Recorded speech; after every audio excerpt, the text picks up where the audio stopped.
धुवत जाता. Still waiting.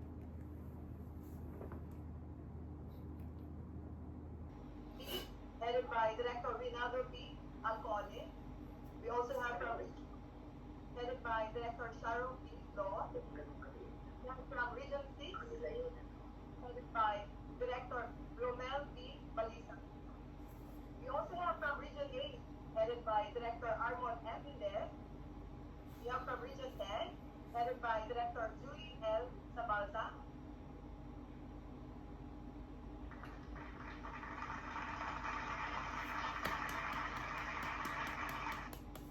Joining also with us, we have our OFW from Saudi Arabia. We also have from Thailand. We also have from Japan, Qatar, and UAE.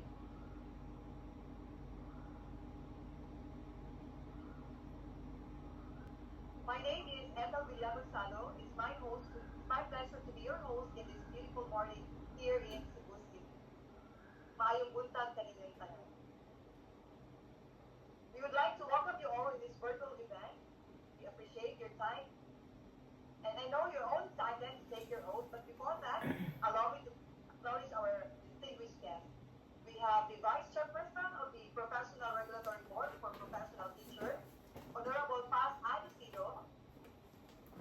And we also have our Regional Director of PRC7, Director Narcivan C. Taglique. And to give us the welcome remarks, he is the Regional Director of PRC7. Let's all welcome Director Narcivan C. Taglique.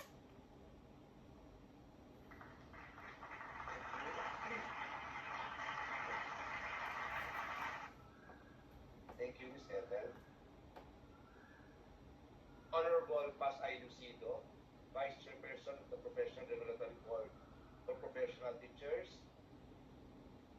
To my colleagues from Padre Rivier Administrative Region, Regions 1, 2, 4A and 4B, 5, 6, 8, and 10, who are hosting us today, to all PRC staff and our new professional teachers, good morning.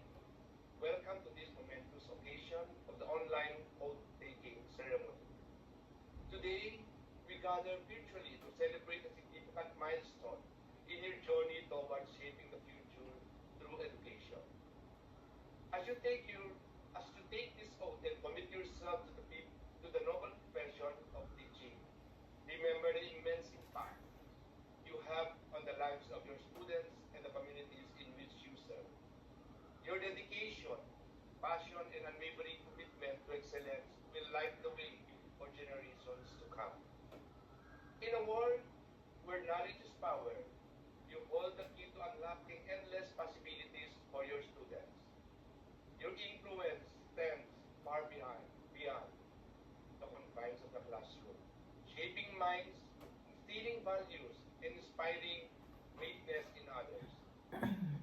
As you embark on the world through education, welcome new professional teachers to this noble and rewarding journey ahead. Best wishes for a successful and fulfilling teaching career.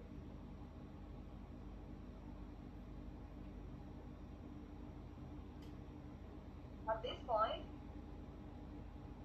thank you so much, sir, for your encouraging words to our newly licensed professional teachers. And at this point, we will now have the roll call of inductees.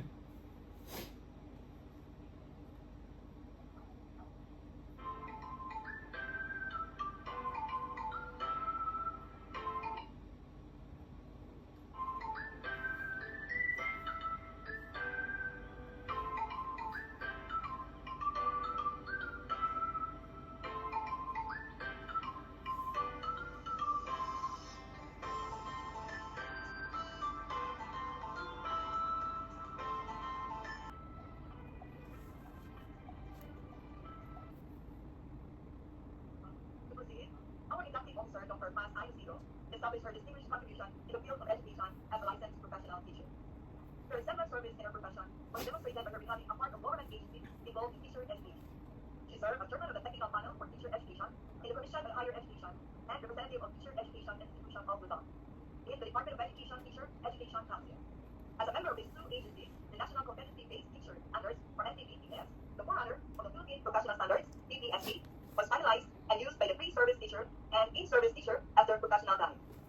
She spearheaded the integration of the following subjects in the teacher education: educational technology, non-formal education, 18 units of professional education subjects for non-education graduates to qualify them to take the licensure examination for teachers, and introduction of a post-secondary inclusion degree program for special students.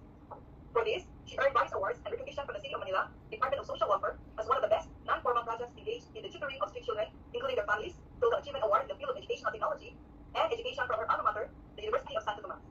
From the Department of Education for pioneering the first post-secondary inclusion degree program for special education. And to culminate by recognizing her as the 2008 Most Outstanding Professional Teacher by the Professional Regulation Commission. Ladies and gentlemen, my honor to introduce our speaker, the Vice Chairperson of the PRC Board for Professional Teacher, Dr. Paz Agustino, licensed professional teacher. Thank you very much. Thank you very much, Dr. Ethel Villagonzalo, our lady MC for this morning's vote taking. But actually, Dr. Ethel Villagonzalo mentioned about me, not really about me as a person, but about me as a professional teacher. That's just an example, maybe what will happen to you after you have taken your oath, when you have to start really as a professional teacher in the classroom and later on serve society and the community. So thank you very much, Dr. Ethel, for that. Well, good morning, first of all, to our vote takers this morning, pastors of the September 2024 licensure examination for professional teachers. It is said that to everything, there is a season, panapanahon lang, under the heavens.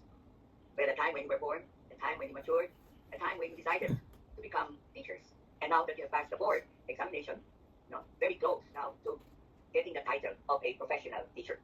But I know that you have many stories to tell. Stories as you prepare yourselves to, especially handling the September 2024 examination. Sad stories, hardships, sacrifices. So now is the time for you, when we say, to harvest what you have planted. Hardships, sacrifices. These were the things that you have planted. And now, this is the time for you to harvest it. So, as we always say, vote takings are really times of celebration. So, congratulations to all of you who passed the September 2024 licensure examination.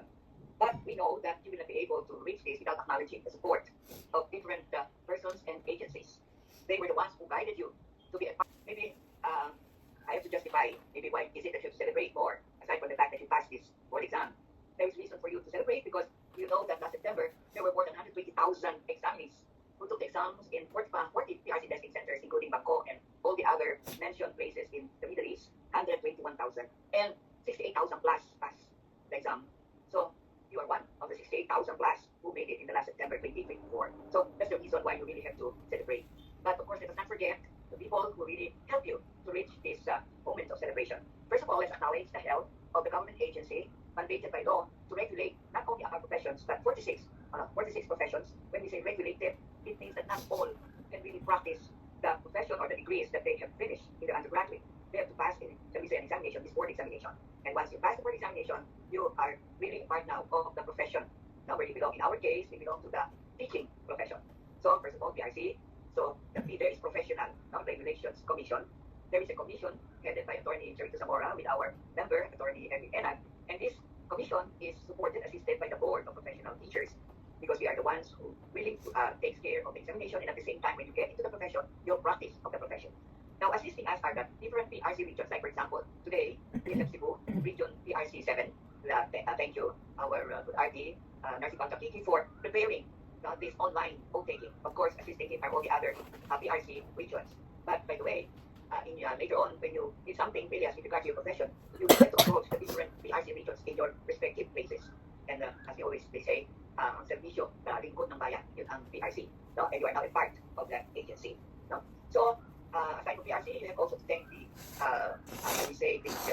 professional organization, no? Where you belong now. This is PACTEC, this is the Philippine Association for Teachers and Educators, no? Who will help you in your continuing professional development.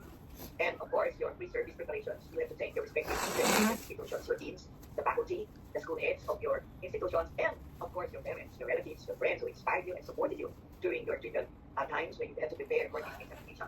And of course, last but the most important, you have to thank the Lord, no, for making us all pass through a successful licensure examination for teachers with the help of the Lord. Well, what are the implications of your passing? No? For sure, you got already your scores, but what is important is that you pass the LEPT, and therefore therefore, you were able to prove that you have the legal mandate of our law, that's RA 7836, requiring one to pass the test before one can enter the teaching profession. As you apply, that's for your teaching position, or what we call career progression, for your promotion, they will ask you for your being a licensed professional teacher.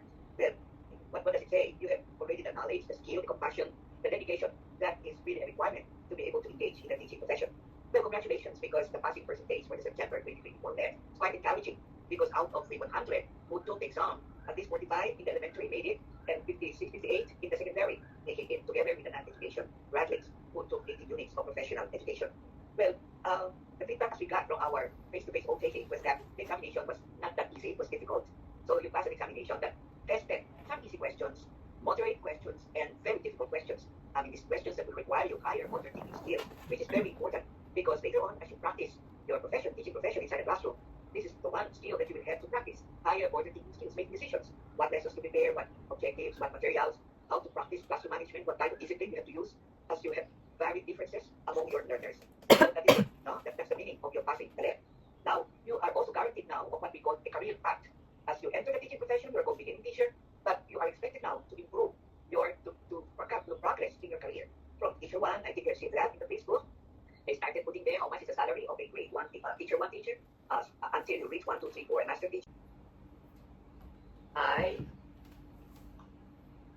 State your name. I, Rosario Esquadra, Okay, of region. State the region where you belong. Mandal. of Tacloban. Okay, Mandaluyong City. alright. Hereby solemnly swear Hereby, I solemnly swear that I will bear true faith and as the best of my ability To the best of my ability the duties and obligations incumbent the duties and obligations incumbent upon a legally authorized upon legally authorized teacher. professional teacher. So help me God. So help me. Congratulations, new licensed professional teacher.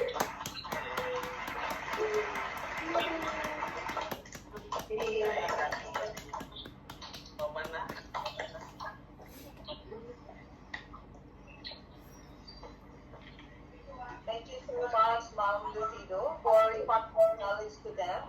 And to our newly licensed teachers, this is now the result of your hardships and sacrifices, and it's now your time to harvest.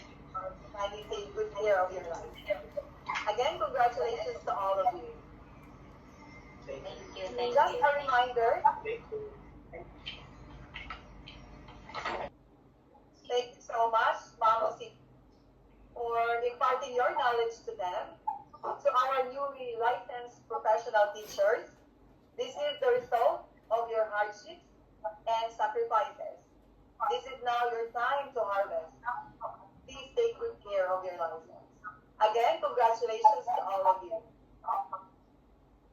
Just a reminder, can you check your Larry's account? We will tag you as attended, and you may now secure an online appointment for initial registration for the processing of your license card. On behalf of our Regional Director, Director Narcival Z. Takiti, would like to thank Honorable Paz I. Lucido, our inductees, co-host regions, and our viewers for taking your time to be with us following live at this very moment. Thank you so much. Again, have a screenshot of this event. Then after, you may leave this virtual note taking. That's all for this event. This has been your host. Stay safe and God bless.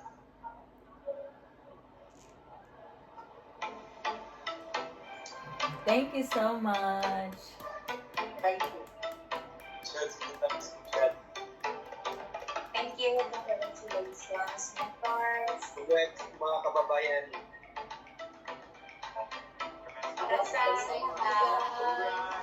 Congrats, everyone. Congrats, everyone. From Saudi Arabia. Congrats from Thailand. Congratulations from US. Congratulations from Thailand.